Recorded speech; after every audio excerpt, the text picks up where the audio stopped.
आ गई महारानी बड़ी पूजा पाठ में लगी हुई थी सुबह से। कितनी बार कहा है कि पहले मेरे लिए चाय बनाया कर, फिर और कोई काम किया कर, सास ने चिल्लाते हुए कहा। तभी बहू थोड़ी डरते हुए बोली, जी माँ जी, आज आप देर तक सोई थी तो मैंने सोचा जाकर पूजा ही कर लूं। सास ने कहा, अच्छा अब तो तू सोचने भी लगी है, और क्यों नहीं उठाया तूने मुझे? तू तो यही सोच रही होगी कि बुढ़िया सोती रह जाए, उठे ही नहीं। भगवान से यही मांगती होगी, बुढ़िया सीधे टे बोल जाए। तो बहू बोली, भगवान के लिए ऐसा ना कहें माँ जी, मैं क्यों सोचूंगी ऐसा आपके लिए, आपको तो मेरी भी उम्र लग जाए। तभी सास कहती है, हाँ हाँ, अब बातें तो कोई तुझसे बनाना सीखे। तेनालीराम के बाद तो तेरा ही नंबर आता है बातें बनाने में। माँ जी, मैं अभी चाय लाती हूँ। वह बिना सास की बात सुने ही रसोई घर में चली जाती हैं। घर में रोज ही अक्सर ऐसी बातें होती रहती थी। कोई भी दिन ऐसा नहीं जाता था जब गायत्री देवी अपनी बहू को कुछ खरी खोटी ना सुना दे। पर बहू भी न जाने किस मिट्टी की बनी हुई थी कि सब कुछ चुपचाप सुनती जाती थी और उतने ही प्रेम से सब काम करती जाती थी। वह सास की सेवा कुछ ज्यादा ही प्रेम भाव से करती थी, पर उसकी की गई सेवा का कोई असर गायत्री देवी पर नहीं होता था। ये तो रोज की बातें थी जो गायत्री देवी अपनी बहू को सुनाया करती थी। पूरा घर उनकी इन बातों को सुनता रहता, ना कभी कोई बोलता और ना ही कोई प्रतिक्रिया देता। सेठ घनश्याम लाल शहर के जाने माने रईस थे। आयु 58 वर्ष थी। गायत्री देवी इन्हीं की धर्म पत्नी का नाम है। इनकी आयु 56 वर्ष थी। इनका एक सुपुत्र भी है जिसका नाम राघव, इसकी उम्र 26 वर्ष है, और एक सुपुत्री जिसका नाम वैशाली, उसकी उम्र 21 वर्ष है। सेठ घनश्याम लाल जी शहर के जाने माने रईस तो थे ही, साथ ही वे बड़े समाज सेवी भी थे। शहर में जब कोई भी सामाजिक कार्य होता था तो वह उसमें बढ़ चढ़कर हिस्सा लेते थे, इसीलिए उनका शहर में बहुत सम्मान भी होता है। कई बार राजनीतिक पार्टियों ने सेठ जी को नगर पालिका का चुनाव लड़ने के लिए टिकट भी देना चाहा, पर हर बार वह बहुत ही विनम्रता पूर्वक मना कर देते थे। कारोबार उनका पुत्र राघव ही देखता है। पिछले 2 सालों से उसे पूरा काम सौंप दिया है। कभी कभी ऑफिस चले जाते हैं और राघव भी कारोबार के सिलसिले में उनसे सलाह मशवरा करता रहता है। सेठ जी की पुत्री जो कि हिंदी साहित्य बीए फाइनल ईयर में है, सेठ जी उसके लिए अब सुयोग्य वर की खोज में थे। इंतजार था कि उनकी खोज पूरी हो और वह बेटी के हाथ पीले कर दें। घर में वैसे नौकर चाकर की कोई कमी नहीं थी, पर गायत्री देवी को तो बस उनकी बहू स्वर्णा से ही हर काम को कराने की आदत हो गई थी। स्वर्णा अपनी सास की बातों का बुरा नहीं मानती थी, बस उनकी ही सेवा में लगी रहती हैं। वैशाली को यह देखकर बहुत बुरा लगता कि भाभी हमेशा माँ की सेवा में लगी रहती है, पर माँ तो कोई भी मौका नहीं छोड़ती भाभी को बातें सुनाने में। बस यही बात वैशाली को सबसे ज्यादा बुरी लगती है, पर वह कुछ कर भी नहीं सकती थी। माँ ने कसम जो दे रखी थी, वैशाली अपनी भाभी की हम उम्र थी, इसीलिए भाभी उसकी अच्छी सहेली थी। वह भाभी से सभी प्रकार की बातें कर लिया करती थी। माँ के व्यवहार के लिए माफी भी मांगती थी, पर हर बार स्वर्णा कहती, तुम्हें माफी मांगने की कोई जरूरत नहीं है। वह जैसे तुम्हारी माँ है वैसे मेरी भी माँ है। वह बड़ी है, यदि डांट भी दिया तो क्या हो गया। बड़े लोगों की डांट का कभी बुरा नहीं मानना चाहिए। स्वर्णा और राघव की शादी 6 महीने पहले ही हुई थी। स्वर्णा अपने पिताजी की इकलौती संतान थी। माँ तो जब स्वर्णा 10 साल की थी तब भी बीमारी के कारण चल बसी थी। सुंदर, सुशील, सभी गृह कार्यों में दक्ष, पढ़ाई में भी ठीक ठाक थी। पिता किसी दुकान में मुनीम करते थे। परिवार की आर्थिक स्थिति ज्यादा खास तो नहीं थी, पर उनका भरण पोषण आराम से हो जाता था। स्वर्णा अपनी पढ़ाई का बोझ पिताजी पर नहीं डालना चाहती थी, इसीलिए वह मोहल्ले के छोटे बच्चों को ट्यूशन पढ़ाया करती थी, जिससे उसकी फीस और उसे अपने लिए खर्च करने के लिए पैसे आराम से आ जाया करते थे। स्वर्णा ने पिछले ही साल अपनी स्नातक ग्रेजुएशन की पढ़ाई पूरी की थी और अब पोस्ट ग्रेजुएशन में अध्ययनरत थी। स्वर्णा ने पोस्ट ग्रेजुएशन के लिए शहर के ही निजी कॉलेज में दाखिला ले लिया था। कॉलेज में स्वतंत्रता दिवस का समारोह होने वाला था, जिसमें स्वर्णा ने गीत गायन प्रतियोगिता में हिस्सा लिया था। इस कार्यक्रम में मुख्य अतिथि के तौर पर सेठ घनश्याम लाल जी को आमंत्रित किया गया था। उनके साथ उनकी पत्नी गायत्री देवी एवं उनकी बेटी वैशाली भी कार्यक्रम में गई थी। उन तीनों ने वहीं पर स्वर्णा को देखा था जब वह स्टेज पर अपना गीत प्रस्तुत कर रही थी। स्वर्णा ने जैसे ही लता मंगेशकर जी द्वारा गाया हुआ सत्यम शिवम सुंदरम गीत प्रारंभ किया, सभी श्रोतागण संध गए। सेठ जी तो उसकी मधुर आवाज में खो गए। गायन प्रतियोगिता में स्वर्णा ने प्रथम स्थान प्राप्त किया था। जब से सेठ जी घर आए तब से ही बस स्वर्णा की तारीफ किए जा रहे थे। स्वर्णा ने कितना सुंदर गाया, जैसे वह दिखने में सुंदर है वैसी मधुर उसकी आवाज है। गले में तो साक्षात माँ सरस्वती का वास है।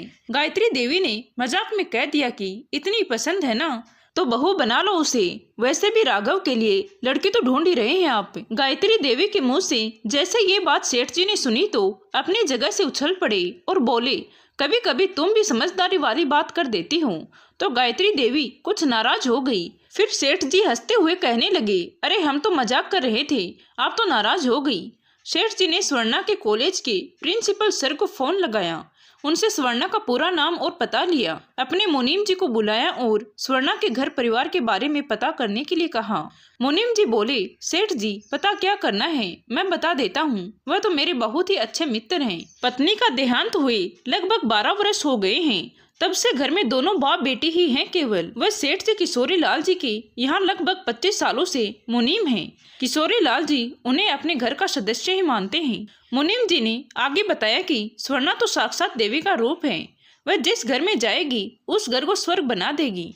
सेठ जी ने गायत्री देवी से अपने मन की बात कही कि वह स्वर्णा को अपने घर की बहू बनाना चाहते हैं। वही खड़ी वैशाली ने जैसे सेठ जी की बात सुनी तो अपने पिताजी के गले लगते हुए कहा, पिताजी मैंने तो जब से उन्हें देखा था तब से बस भगवान से यही प्रार्थना कर रही थी कि यही मेरी भाभी बने।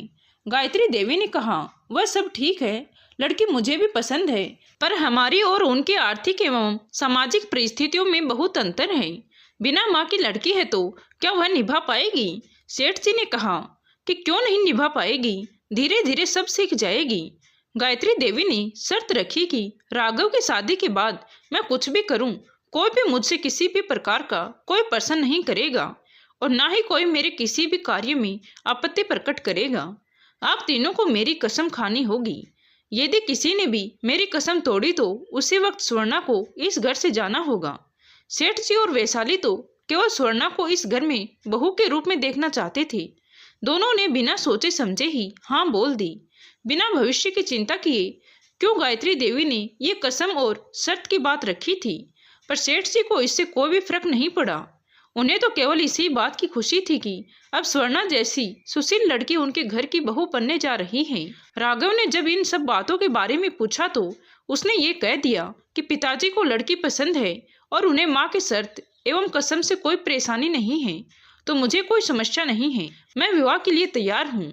सेठ जी ने किशोरी लाल जी को फोन किया और उन्हें अपने मुनीम जी को कल की छुट्टी देने के लिए निवेदन किया। सेठ जी, हम कहाँ और आप कहाँ? आपकी और हमारी स्थितियों में जमीन आसमान का अंतर है। यदि मैं अपनी पूरी संपत्ति और स्वयं को भी बेच दूं, तो भी आपके 10% भी नहीं पहुंचूंगा, तो फिर ये संबंध कैसे संभव होगा? सेठ जी समझ गए थे कि गुप्ता जी दहेज की बात कर रहे हैं। आज के समाज में यही तो सबसे बड़ी समस्या है कि बेटी के पिता को संसार की सभी समस्याएं एक और बेटी के दहेज की समस्या एक और।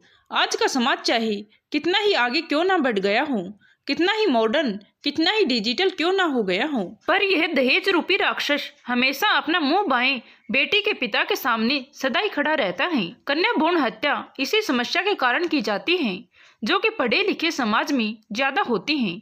जो लोग कन्या भ्रूण हत्या करते हैं वही लोग फिर नवरात्रि में कन्या पूजन के लिए कन्याओं को खोजते फिरते हैं। सेठ जी ने कहा, गुप्ता जी, कोई पिता जब अपनी बेटी का कन्यादान करता है तो उससे और कुछ मांगना व्यर्थ होता है, क्योंकि वह अपने जीवन भर की पूंजी, अपना गर्व, अपना अभिमान, अपनी लाडली, अपने कलेजे के टुकड़े को लड़के वालों को सौंप देता है। इस दान के आगे भौतिक सुख सुविधाओं वाली सभी वस्तुएं तो बहुत ही तुच्छ हैं। हमें केवल आपकी बेटी चाहिए और कुछ नहीं चाहिए। ये सब सुनते ही गुप्ता जी की आंखों से आंसू आ गए। वह कहने लगे कि जब से स्वर्णा विवाह के योग्य हुई है तब से मुझे उसके विवाह की चिंता हर दिन सताती थी और मैं यहाँ सोचता कि हे भगवान, इस बिन माँ के बच्चे के लिए कौन घर सही होगा, क्योंकि मेरा हैसियत तो ज्यादा नहीं है, तो क्या कोई अच्छा सा घर मेरी बेटी को मिलेगा? इसके माँ के जाने के बाद मैंने इसे माँ और बाप दोनों का प्यार देने की कोशिश की है, पर माँ तो माँ ही होती है ना, माँ की जगह तो कोई भी नहीं ले सकता है। सेठ जी, आप जानते ही हैं कि आज समाज में दहेज के नाम पर कैसी कैसी बातें सुनने को मिल रही हैं। मेरा तो हृदय कांप जाता है जब ऐसी हृदय विदारक घटनाएं सुनता हूँ। सेठ जी, यदि हर लड़की का पिता आपके समान सोचने लगे तो बेटियां अपने परिवार पर बोझ नहीं होंगी, हर परिवार उन्हें सिर का ताज मानने लगेगा। गुप्ता जी की बात सुनकर सेठ जी ने कहा कि आप बिल्कुल भी चिंता ना करें, आपकी बेटी इस घर से अपने दूसरे घर में जा रही है। अब आप बताएं कि आपको ये रिश्ता मंजूर है। तभी गुप्ता जी ने कहा, सेठ जी, यदि नारायण स्वयं ही किसी के पास कुछ मांगने आए और यदि वह व्यक्ति इतना सक्षम है कि वह नारायण की इच्छा पूरी कर सकता है तो वह क्यों मना करेगा। ये रिश्ता मुझे स्वीकार है। सेठ जी ने गुप्ता जी से कहा कि अब हम हमारी होने वाली बहू से मिलना चाहते हैं। तो किशोरी लाल जी ने स्वर्णा को आवाज लगाई। सेठ जी, गायत्री देवी और वैशाली तो उसे पहले ही देख चुके थे, पर आज स्वर्णा हल्के गुलाबी रंग की साड़ी में और भी सुंदर लग रही थी। आज पहली बार राघव ने उसे देखा था। वह तो उसे बिना पलके झपकाए हुए देखते जा रहा था। जब वैशाली ने उसे धीरे से कोहनी मारी तब वह पलके झपक कर दूसरी ओर देखने लगा था। रिश्ते को पक्का करने के लिए गायत्री देवी ने शगुन के तौर पर सोने के कंगन स्वर्णा के हाथ में पहनाए। स्वर्णा जैसे ही उनके पैरों को छूने के लिए झुकी तो गायत्री देवी ने उसे गले से लगा लिया। फिर गुप्ता जी ने राघव को शगुन में सोने की चैन पहनाई। फिर सभी लोगों ने एक दूसरे को मिठाई खिलाकर बधाई दी। सेठ जी ने पंडित जी को बुलाया और मुहूर्त के लिए पूछा तो पंडित जी ने 1 माह बाद का शुभ मुहूर्त निकाला। 1 माह बाद स्वर्णा अपने नए घर में बहू बनकर आ गई। उसे यहाँ पिता समान ससुर, माँ समान सास और बहन समान ननद और एक बहुत ही समझदार दोस्त राघव मिल गया। राघव ने विवाह के बाद उससे कहा कि वह पति का रिश्ता बाद में निभाएंगे, पहले वह स्वर्णा से दोस्ती करना चाहता है। स्वर्णा भी इस बात के लिए खुशी खुशी तैयार हो गई, क्योंकि दोस्ती ही एक ऐसा रिश्ता है जो हम पर थोपा नहीं जाता, उसे हम स्वयं चुनते हैं। जीवन में एक सच्चा दोस्त होना बहुत जरूरी होता है। सेठ जी ने विवाह के 2 दिन बाद स्वर्णा को अपने कमरे में बुलाया और कहा, देखो बेटी, मुझसे एक वादा करो, यदि तुम्हारी सास तुम्हें कभी भी कुछ भी कहे उसे पलटकर कोई जवाब नहीं दोगी और कभी भी कोई भी ऐसा कदम नहीं उठाओगी जिससे हमारे परिवार की मान मर्यादा को आघात पहुंचे। स्वर्णा बहुत ही सुलझी हुई लड़की थी। वह जानती थी कि यदि बुजुर्ग कुछ बात कहते हैं या समझाते हैं तो उसमें अपना भला ही होता है, क्योंकि उन्हें हमसे ज्यादा जीवन का अनुभव होता है। शिक्षा व्यक्ति को बुद्धिमान बनाती है पर अनुभव व्यक्ति को समझदार बनाता है। इसीलिए उसने ससुर जी से कहा, पिताजी, आप मुझसे ये वादा ना भी लें तो भी मैं माँ जी का हमेशा सम्मान करूंगी। आपकी संतुष्टि के लिए मैं आपको वचन देती हूँ कि कुछ भी हो जाए मैं माँ जी से कभी भी ऊंचे आवाज में बात नहीं करूंगी। सदा ही इस घर की मान मर्यादा को बनाए रखूंगी। आपके मान सम्मान में कभी भी मेरे कारण आंच नहीं आएगी। कुछ रुककर स्वर्णा ने कहा, पिताजी, बचपन में ही मेरी माँ मुझे छोड़कर चली गई थी। अब इतने सालों बाद मुझे भगवान ने माँ से फिर से मिलाए हैं तो उन्हें कभी दुख पहुंचाने का तो मैं सपने में भी नहीं सोच सकती। इतना सुनते ही सेठ जी ने स्वर्णा के सिर पर बड़े ही प्यार से हाथ रखा और कहा, बेटी, शायद मैंने पिछले जन्म में कोई पुण्य कर्म किए होंगे तब मुझे तुम्हारे जैसी बहू मिली है। हमेशा खुश रहो बेटी। स्वर्णा ने कहा, पिताजी, मुझे पिछले जन्म का तो पता नहीं, पर शायद बचपन से ही मैंने भगवान की पूजा की है और उनसे कभी कुछ नहीं मांगा तो भगवान ने मुझे मेरी पूजा का फल दिया है। इस परिवार के रूप में आप लोगों ने मुझे अपनी बहू के रूप में स्वीकार किया है। ये मेरे लिए बड़े सौभाग्य की बात है कि मुझे आप जैसे धर्मात्मा की सेवा करने का अवसर प्राप्त हुआ। सेठ जी स्वर्णा की बातें सुनकर मुस्कुरा दिए और कहा कि अब जाओ, अपना काम करो और मेरे लिए चाय भेज देना। जी, अभी भिजवाती हूँ। ये कहते हुए स्वर्णा कमरे से बाहर निकल गई। विवाह के 1 सप्ताह में सभी मेहमान अपने अपने घर चले गए। अब केवल घर में नौकर और घर के सभी सदस्य ही बचे थे। गायत्री देवी अब हर बात के लिए स्वर्णा को पुकारती थी और यदि उसे आने में थोड़ा भी समय लग जाता तो उसे बहुत सुनाती थी। ये सब देखकर परिवार वाले कुछ बोल नहीं पाते थे, क्योंकि उन्हें गायत्री देवी की शर्त और कसम की याद आ जाती थी। एक दिन सेठ जी की बहन, जो कि उसी शहर में रहती थी, उनके घर पर सत्यनारायण जी की कथा होनी थी। सेठ के घर में सभी को बुलाया गया था। बहन ने वैशाली, राघव और स्वर्णा को एक दिन पहले ही आने को बोला था तो वे लोग चले गए थे। जब दूसरे दिन सेठ जी जाने को तैयार हुए तो गायत्री देवी ने कहा, आप चलो, मुझे मंदिर जाना है। उसके बाद मैं सीधा आ जाऊंगी।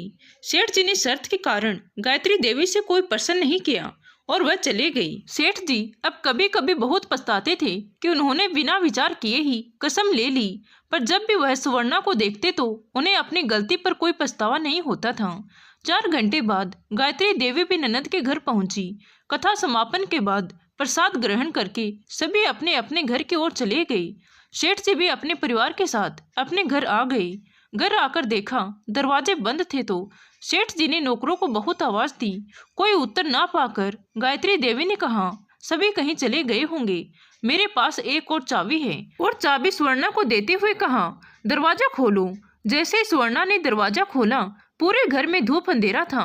गायत्री देवी ने उससे तेज आवाज में कहा, क्या रात यही दरवाजे पर गुजारने का इरादा है? अंदर चलो। जैसे ही स्वर्णा ने अपना एक कदम आगे बढ़ाया तो पूरे घर की लाइट अचानक जल गई और चारों ओर रोशनी हो गई। स्वर्णा के सिर पर गुलाब की पंखुड़ियां गिरने लगी और धीमी धीमी आवाज में म्यूजिक का साज बजने लगा। Happy birthday to you, happy birthday to you dear Swarna, happy birthday to you. सामने हॉल को बहुत ही खूबसूरत तरीके से गुब्बारों से सजाया गया था। दीवार पर बड़े ही सुंदर अक्षरों में लिखा था, happy birthday to you Swarna.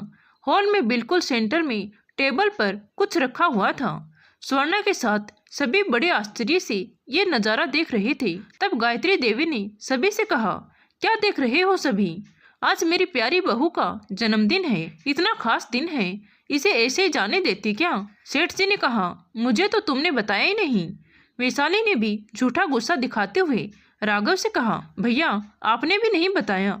Raghav ने भी कहा, मुझे भी नहीं पता था कि आज स्वर्णा का जन्मदिन है, इसने भी नहीं बताया। स्वर्णा की ओर देखकर कहा। तभी स्वर्णा ने कहा कि मुझे भी अभी याद आया, कल से तो बुआ जी के घर पर थी तो काम में ही लगी रही और कभी मैंने अपना जन्मदिन बनाया ही नहीं तो याद भी नहीं था। पर माँ जी आपको कैसे पता? स्वर्णा ने सवाल किया। गायत्री देवी ने कहा कि तुझे याद नहीं, अभी पिछले महीने ही तेरा पैन कार्ड पोस्ट से आया था तो उसी में मैंने तेरी जन्मतिथि देखी थी, तभी से ये सरप्राइज देने का मन बनाया था। अब चलो जल्दी से केक काटो। घर के सभी नौकर भी आ गए थे तो सेठ जी ने उन्हें डांटते हुए कहा, कहाँ मर गए थे सबके सब?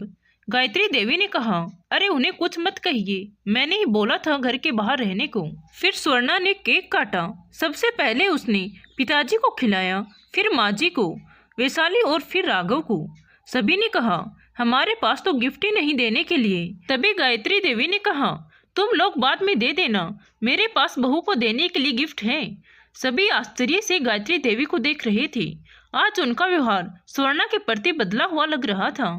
फिर गायत्री देवी ने टेबल की दरार से 3 गिफ्ट पैकेट निकाले और स्वर्णा की ओर बढ़ाते हुए कहा, लो तुम्हारा गिफ्ट। तो स्वर्णा ने कहा, माँ जी इन सब की क्या जरूरत है, आपकी खुशी और आशीर्वाद ही मेरा गिफ्ट है। तो गायत्री देवी ने कहा, वो सब ठीक है, पहले इन्हें खोलो। स्वर्णा ने सबसे पहले बड़ा पैकेट खोला तो उसमें हल्के हरे रंग की बहुत ही सुंदर बनारसी साड़ी थी। फिर उसने दूसरा गिफ्ट खोला तो उसमें हीरे का एक बहुत ही शानदार हार था। फिर उसने सबसे छोटा पैकेट खोला तो उसमें बहुत ही सुंदर चंदन की लकड़ी से बना छोटा डिब्बा था। स्वर्णा ने माँ जी की ओर देखा तो उन्होंने डिब्बे को खोलने का इशारा किया। जैसे ही स्वर्णा ने डिब्बा खोला उसमें घर की चाबियां थी। चाबियों को देखकर स्वर्णा कुछ समझ पाती इससे पहले ही गायत्री देवी ने कहा, आज से ये तुम्हारी हुई और मुझे मेरी जिम्मेदारियों से आजाद करो, अब से तुम घर संभालो। स्वर्णा फिर कुछ कहना चाहती थी पर उससे पहले ही गायत्री देवी ने कहा कि मैं सब बताती हूँ। उन्होंने उनकी शर्त और कसम के बारे में बता दिया। उन्होंने कहा कि मेरी बहू को पूरा परफेक्ट बनाना चाहती थी, मेरी तरह है, जो कि मुझे नहीं लगता कि प्यार से इतने जल्दी संभव हो पाता, क्योंकि यदि तुम्हें मैं प्यार करती तो तुम मुझ में अपनी माँ देखती और यदि ये होता तो जो मैं चाहती थी वो हो पाना असंभव था। इसीलिए मुझे कुछ समय के लिए थोड़ा कठोर बनना पड़ा, पर मैं नहीं चाहती थी कि मैं तुम्हें डांटूं। जब जब तुम्हें डांटती थी तो मुझे बहुत तकलीफ होती थी और शादी के 2 दिन बाद ही सेठ जी से मैंने ही कहा था कि वे तुमसे वह वादा लें और तुमने वह वचन दिया। तभी मुझे यकीन हो गया था कि तुम बहुत ही जल्दी पूरा काम संभाल लोगी, पर इतनी जल्दी ये तो मुझे भी नहीं लगता था। आज मुझे पूरा यकीन है कि मेरे परिवार के मान सम्मान की रक्षा तुम बहुत अच्छे से करोगी। आज जन्मदिन तुम्हारा है, पर सबसे बड़ा तोहफा मुझे मिला है। ये सब सुनकर स्वर्णा की आंखों में आंसू आ गई। पिछले 11 महीनों से जिस दिन का वह इंतजार पल पल कर रही थी, आज उसे उसके जन्मदिन के दिन मिल गया। आज उसे माँ जी का साथ मिल गया था। उसकी आंखों में आंसू देखकर गायत्री देवी ने कहा, बेटी रोती क्यों है? आज तो खुशी का दिन है, रोते नहीं है। स्वर्णा ने कहा, माँ यह तो खुशी के आंसू हैं, और गायत्री देवी के गले लग गई। आज उसे उसकी मेहनत का फल मिल चुका था। आज उसे माँ का प्यार मिल गया था। यह देखकर सभी लोगों की आंखें नम हो गई। फिर गायत्री देवी ने अपने हाथों से स्वर्णा के आंसू साफ करते हुए कहा कि अब रोना बंद करो, और हाँ, अब यदि किसी ने मेरी इस प्यारी बेटी को रुलाया तो मुझसे बुरा कोई नहीं होगा। ये सब सुनकर सभी के चेहरों पर मुस्कान आ गई, और एक बार फिर गायत्री देवी ने स्वर्णा को अपने गले से लगा लिया था। स्वर्णा ने अपने जीवन में बिन माँ के काटे कितने साल, जो कि उसके लिए जेठ की तपती दोपहर के समान थे, पर गायत्री देवी का स्नेहमयी वात्सल्य उसके लिए सावन के मौसम की पहली ठंडी फुहार के समान था। वह अब माँ के ममत्व की शीतल छाया में आ चुकी थी। तो दोस्तों, आपको ये कहानी कैसी लगी कमेंट करके जरूर बताएं, और कहानी अच्छी लगी हो तो प्लीज़ वीडियो को लाइक शेयर एंड सब्सक्राइब जरूर करें। Thank you.